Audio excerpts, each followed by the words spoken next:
Hey guys, Jack here. Stick around after today's episode to hear how new clients can save 50% on AgYield's full suite of consulting and technology for 2025. This exclusive offer is available now until April 1st. Don't miss out. Terms and conditions apply. Check out the video description to learn more.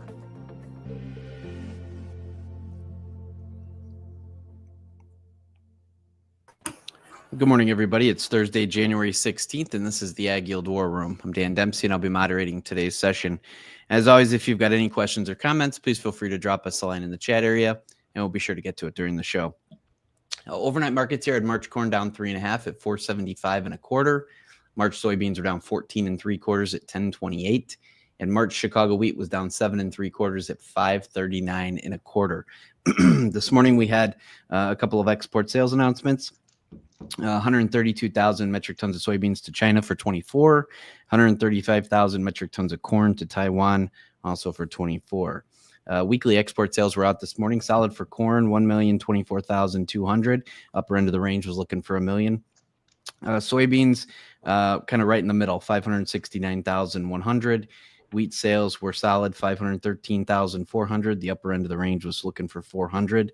Meal sales at the lower end, 144,400. And another real good week for bean oil sales, 57,200. Upper end of the range was looking for 50. Yesterday, NOPA crush number came back 206.6 million bushels. That's another record for the crush. Good morning, guys. Hope everybody's doing well. Dustin, maybe a few thoughts to kick us off this morning. A little weaker overnight. I guess what are your thoughts today? Yeah, it's kind of led yesterday by beans and the back end of the market. But, we were just talking before the show. I know that there's probably a lot of old crop marketing here. It's that right time of year, mid-January, where, cash needs are high. And, we're hearing that a lot of sales that are being picked up at the delivery points going into loan renewal season, but also just, I think a lot of people kind of stopped selling, mid-December. A customer brought this up yesterday, just because they're not really know where they're at tax-wise, right? So you combo the fact that, this is the time to start raising capital, raising cash, and it's also a time when we've had a pretty good rise in, price action. We've had some huge basis setbacks in areas like Iowa. It just kind of shows to, how much is starting to move all of a sudden, upwards of a 40-cent drop in basis. So I think that's probably what we're seeing here is just, market starts to turn a little bit and everyone's like, oh, probably need to jump on this selling window, and might be what we're seeing overnight too. Yeah, very good. Ben, what's on your mind this morning? Yeah, not surprised that we would see setbacks. I think we have had a really aggressive run buying. I think corn will still find buyers on breaks. You wonder how much of this is after a run up, people that are still trying the Trump trade and recruiting buyers to step in front of it before that takes place. And I'm kind of in the camp of the discussions yesterday. I feel more and more every day like it's not going to be a big deal, but you can't completely exclude it. It's great to see good exports. We bounced back week over week. We had good shipments in corn this week, being surprised on exports better than expected. So I think we're doing all the right things. Yeah, very good. Justin got a little bit more guidance, I guess, overnight on the 45Z. It's interesting. They go into a 60-day markup period now, so that's going to take us into the new administration. So it could be much ado about nothing, but I guess a little bit of news overnight on that deal. Yeah, it's just, more of the same. It's just it's a frustrating, it's some of these things are great, obviously, to help, boost our, domestic demand. And I've talked a lot about that. I think that's the right policies to try to use more of our stuff and rely less on, China for export. But the downside is just all the politics of it, and I think it's weird that Biden administration didn't finish it off, kind of just left it, hanging out there for the Trump administration. So you're kind of stuck in there. And that if you look at, any kind of charts, meal versus oil, just the whole complex has been whipsawed around back and forth with headlines, banning used cooking oil imports, which would be huge, to, it's just expiring completely, to, anything in between. So it's been a very tough trade on that front. Yeah, I would say market wise, I think we just, we hit levels, take corn, for example, that we haven't seen since last June. So a lot of people did have recordy type crops and a lot of bushels to sell. So it was kind of a huge blessing to be able to, sell some of these prices that we hadn't seen since last summer before we knew at all what the crop size was for old crop. So that's surprising. I think we're digesting it pretty well. We'll see. Beans just always has, I think we have two different things going on. One is, the fund short covering position, getting run in on spreads and a few things like that at the same time that we're really ramping up South American bean harvest. So we're going to see sales continue to be weak in beans, most likely, unless there's some kind of a strike or unforeseen event that, kind of blocks things there. The other thing is that, we're getting super cold temperatures, low water levels. So I think some, we're going to start backing up. We start to see it in basis. So you're getting farmers selling, and I think you'll start backing up shipping too. Transportation down for export, I think will back up, especially with a big corn book on. So not surprising. I'd be surprised if the spreads don't wind back out after this, huge fund buying in the front end, that we don't see, things kind of widen out if we stay up at these price levels, at least in the near term. Yeah, very good.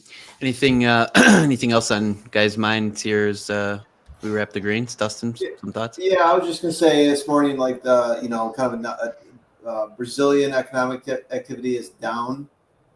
So kind of a key metric, I think may have caused a little bit more weakness in the early hours here this morning, and that might be another factor. So we were on a pretty good pace for the real.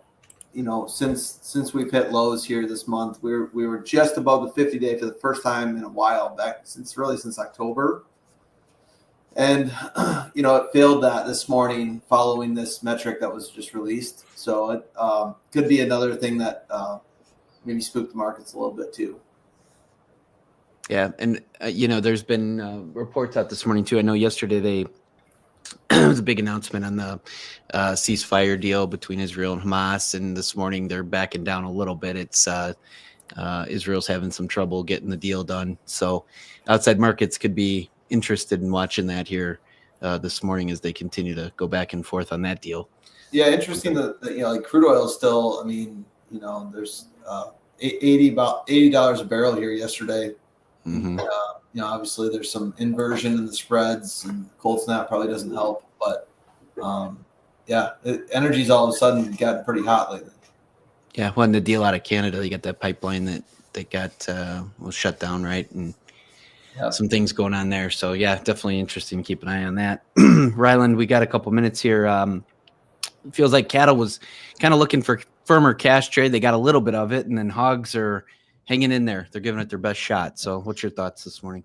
Yeah, cash was $1 higher in the South so far. 201, Nebraska 322, up $2. So I think the market saw it as maybe a little bit disappointing. I mean, we did rally afterwards, just we didn't really take out last week's highs. So I think still on the table. It's still kind of early. We'll see how the rest of the week shapes out, but definitely a little bit on the disappointing side. No question about it. I think everybody's got dollar signs in their eyes with the cash moves that we're seeing, especially in the feeder market.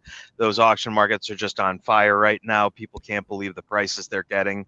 And right now, it just doesn't seem to be anybody really backing off of that. So the futures seem a little bit more reluctant to build too much bigger of a position here at these kind of prices. So it just looks like we're in a bit of a cautious environment until we just see more. So we have been seeing open interest increase on this move in both places. So kind of strikes me that we're still seeing a decent chunk of speculative buying. So there's still a lot of time with the rest of the week, but wouldn't be surprised to see maybe a little bit of an uptick kind of closer to the week in some of these cash prices, especially in the north. But yeah, hogs snapped the winning streak. open interest has been increasing pretty steadily on this big move, but finally it looks like we kind of ran into a little bit of resistance here. Cash market cutout just been kind of steady here. We have been seeing a little bit of an uptick. We got cash back over 80. So I think the board's just going to try to figure out what the right basis is going to be right now, just because there is a nice little premium here. But overall, I think we are going to start to see some concerns about trade deals, tariffs, retaliatory tariffs. I think that's going to make it more into the headlines if the ags are going to be kind of centered around some of this trade as we see the new administration come to office. So there's going to be a lot of devil in the details kind of chatter, but overall, I mean, there's no question about it. We're at pretty good prices here on the hog side of things, and we did see a really good export report, 30,300 metric tons, most of which go into Mexico. So, I mean, I think there's still a lot of demand optimism, at least right now. And if that gets turned off in the next couple of weeks, I think there's some real risk here to the price. Very good. Appreciate the update there. One thing I wanted to note out, Jack made a comment there in our opening.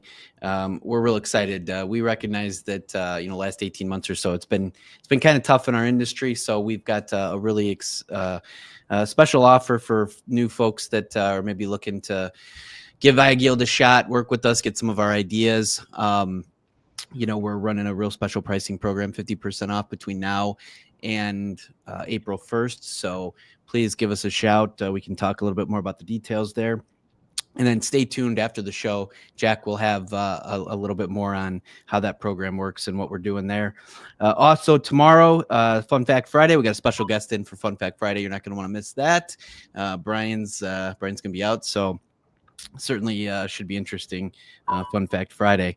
Appreciate everybody that tunes in on a daily basis. If you wouldn't mind, throw us a like and subscribe. It'll keep you up to speed on everything AgYield. And again, thanks to everybody that supports the show. We're doing this live every day that the markets are open, streaming live on X, Facebook Live, and YouTube Live, 8:15 Central Time. Appreciate the thoughts and comments here this morning, guys. It was a good show. Hope everybody has a great day, and we look forward to talking to you again tomorrow. At AgYield, we know that farmers are constantly confronted by new challenges, and 2025 is no exception. Markets are volatile, margins are shrinking, and lender confidence is in free fall. Farmers need industry support now more than ever, which is why we are offering something truly unprecedented. From now until April 1st, new AgYield clients can access our full suite of consulting services and cutting-edge technology at 50% off. This is more than a promotion. It's our way of extending a hand of support to farmers when they need it most. From precision grain marketing to innovative risk management strategies, we're committed to protecting your farm's profitability and building a stronger, more sustainable future. And together, we can weather the storm ahead. Visit us today at agyield.com or call 855-266-6241 to get started. Terms and conditions apply. Check out the video description to learn more.